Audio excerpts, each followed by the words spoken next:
ನಮಸ್ಕಾರ ರೀ ಎಲ್ಲರಿಗೂ. ಇವತ್ತಿನ ಸ್ಪೆಷಲ್ ಏನಪ್ಪ ಅಂದ್ರೆ ಮಶ್ರೂಮ್ ಬಿರಿಯಾನಿ. ಬನ್ನಿ 30 ನಿಮಿಷನಾಗ ಹೆಂಗೆ ಮಾಡೋದಂತ ಹೇಳ್ಕೊಡ್ತೀನಿ.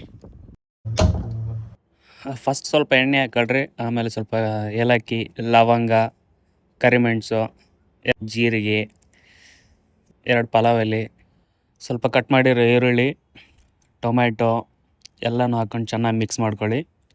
ರುಬ್ಬಿರೋ ಬೆಳ್ಳುಳ್ಳಿ, ಕೊತ್ತಂಬರಿ, ಮೆಣಸಿಕಾಯಿನ ಮಿಕ್ಸ್ ಮಾಡ್ಕೊಂಡು ಇವಾಗ ಕಟ್ ಮಾಡಿರೋ ಮಶ್ರೂಮ್ನ ಹಾಕೊಳ್ಳೋಣ.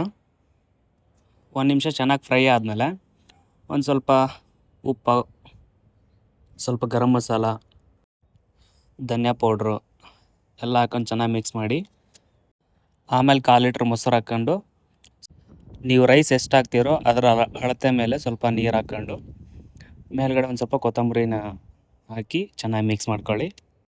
ಇವಾಗ ರೈಸ್ ಹಾಕ್ಕೊಂಡು 2 ವಿಜಿಲ್ ಹೊಡ್ಸಿದ್ರೆ ಮಶ್ರೂಮ್ ಬಿರಿಯಾನಿ ರೆಡಿ. ವಿಡಿಯೋ ಇಷ್ಟ ಆಗಿದ್ದರೆ ಲೈಕ್ ಮಾಡಿ, ಶೇರ್ ಮಾಡಿ, ಕಮೆಂಟ್ ಮಾಡಿ, ಹಾಗೆ ನಮ್ಮ ಪೇಜ್ನ ಫಾಲೋ ಮಾಡೋದನ್ನು ಮರಿಬೇಡಿ. Thank you.